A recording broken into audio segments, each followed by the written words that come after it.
Welcome to the Improve Work podcast.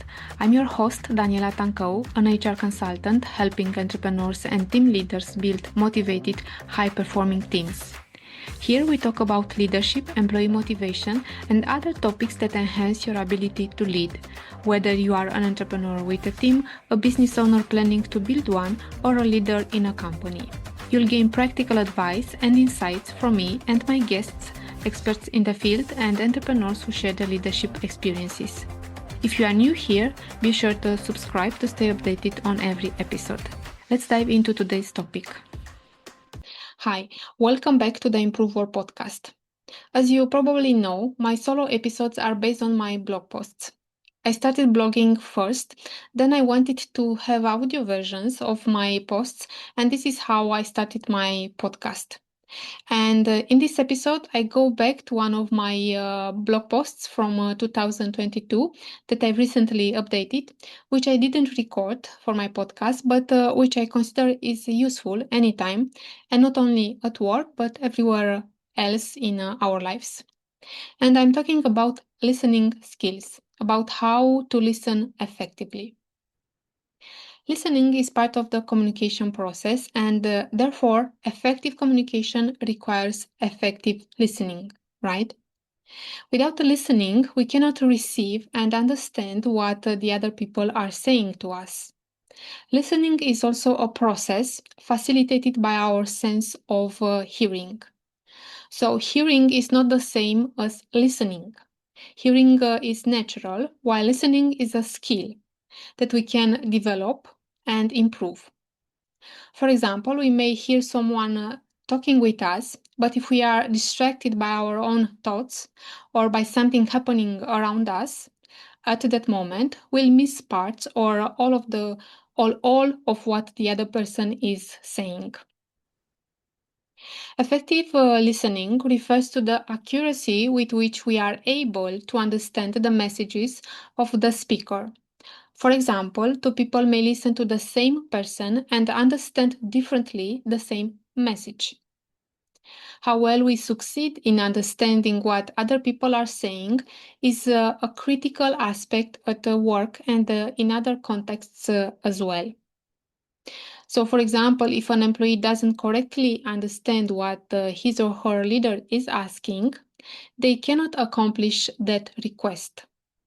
Or if a team leader doesn't pay attention to the issues raised by an employee regarding a project, that project may fail or have errors.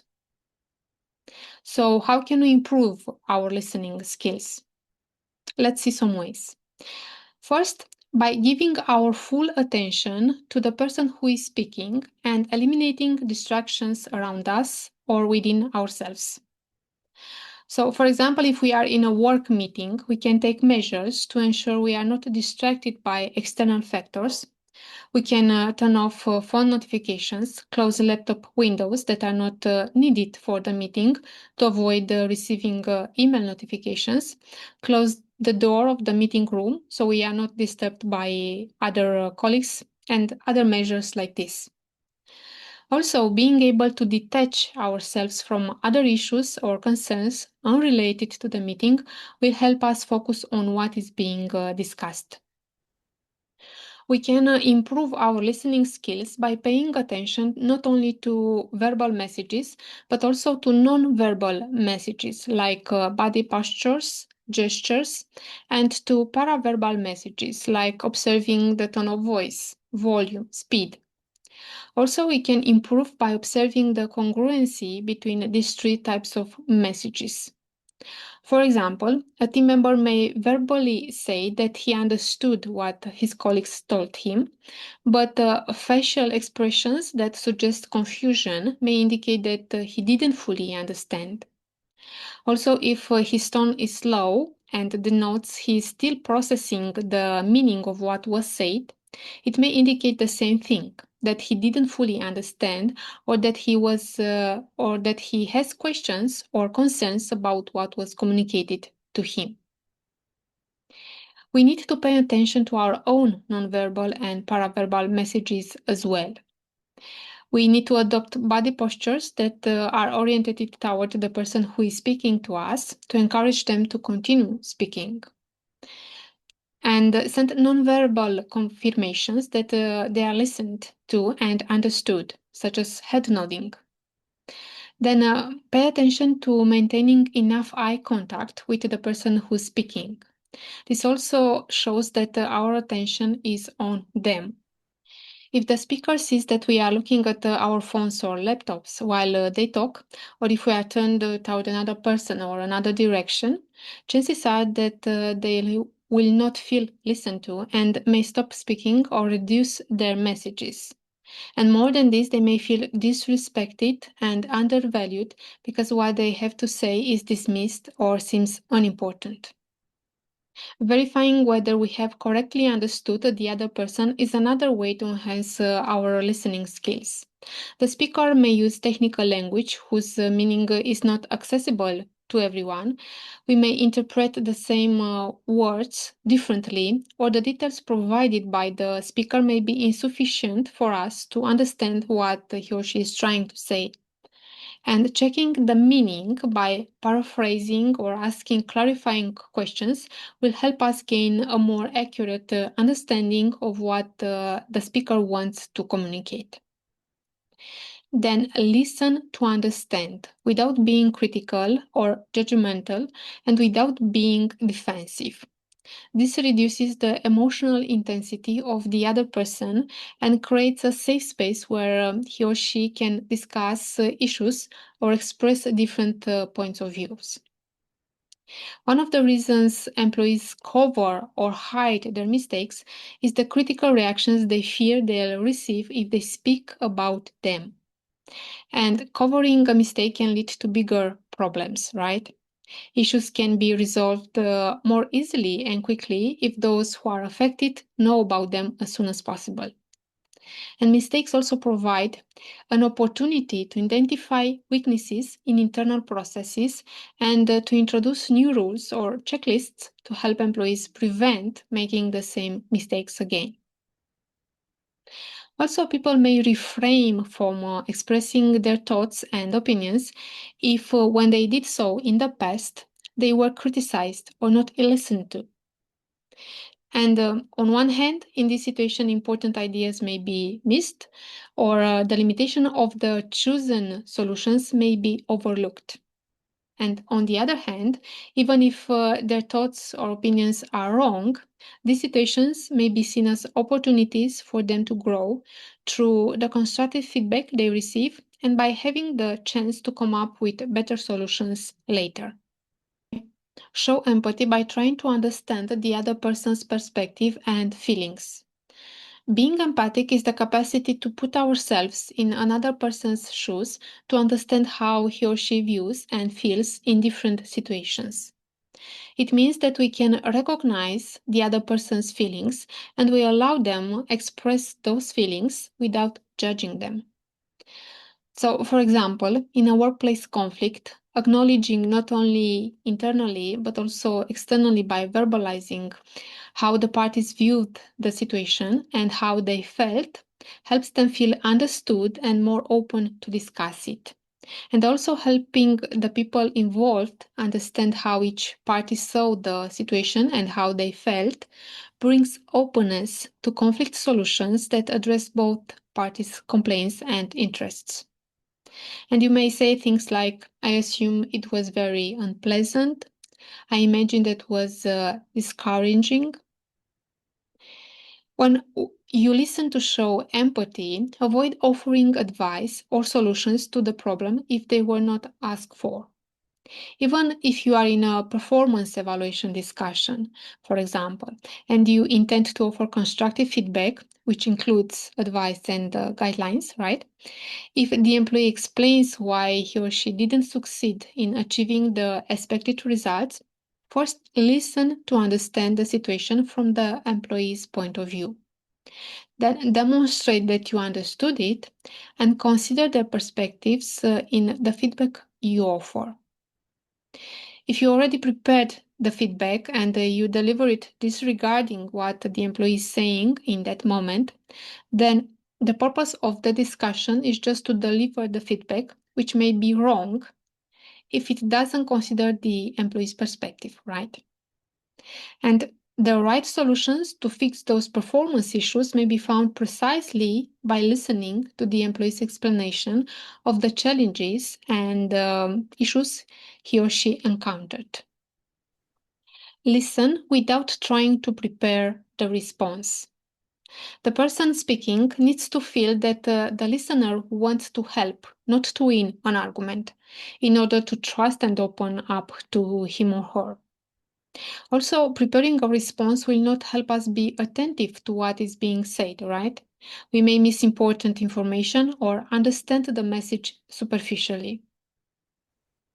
You can ask questions that help the interlocutor gain clarity and insights. If the speaker is unclear in their communication, you can ask questions and ask for details to clarify the message. Also, if you notice assumptions or cognitive biases in the speaker's communication, you can challenge them in a gently way without judging. So, for example, an employee might say, I think we should change the workflow, but I'm not sure exactly how. And the manager could ask, which part of the workflow feels problematic to you? And what result would you like to see if we made a change? In this way, the employee starts organizing his or her thoughts and gain clarity.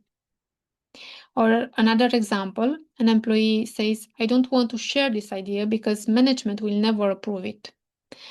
And the team leader may respond, I understand your concern. What if we present it carefully and show the potential benefits?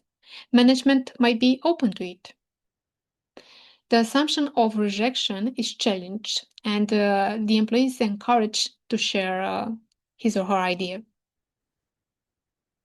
In another situation where the speaker's thinking is affected by the confirmation bias, for example, which is defined as the tendency to pay attention only to information that supports our own values and points of views, and ignoring or rejecting information that contradicts them, we can draw attention to facts that support different perspectives, helping the employee become more flexible and open to a broader range of information. For example, if an employee says using this tool is a waste of time because other teams struggled with it, the team leader may respond, I see your point. Could we test it on a small task first to see if it works for our team? And in this case, the employee evaluates the tool objectively instead of assuming it won't work. Being a good listener also means paying attention to our own possible cognitive biases.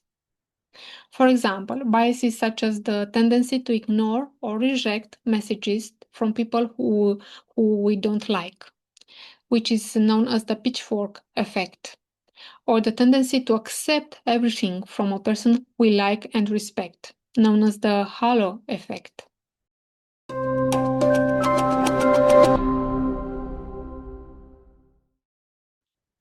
Let's talk now about the benefits of effective listening. First, the self esteem of the person who is listened to increases because they receive the indirect message that what they are saying matters and that they matter. And those who feel that they are listened to appreciate their interlocutors more and are open to collaborating with them. Effective listening contributes to building trust in a relationship, whether it's a work or a personal relationship. People who feel listened to have more self-confidence. When someone actively listens without judgment or interruption, it validates the speaker's perspective, making them feel respected and valued. This sense of acknowledgement reinforces their belief in their own abilities and judgment, encourage them to participate more actively, share ideas, and take initiative both in work and personal situations. And over time, consistent experiences of being listened to help build a stronger sense of self worth and confidence. All these positive effects on people will also positively affect the work environment, the relationships between team members, the efficiency with which they perform their activities and resolve issues, and of course, their work results. Sometimes big changes are made by small shifts. Improving our listening skills can lead us to significant improvements in our professional and personal relationships and change the results that we achieve. What do you think makes a person a great listener? When did you felt listened to? And what were the things that made you felt that way? Let me know in the comments. I would love to hear your answers. Thank you so much for listening. See you next time. Thank you so much for watching this episode. If you found value in this podcast, one way to support us is by subscribing. For more tools and insights to enhance your leadership skills and your employees' motivation, visit my website at improvework.ro. There you'll find a variety of online programs and courses. You can also book a free consulting sessions or a discovery call with me. I love to connect and support you on your leadership journey. See you in the next episode.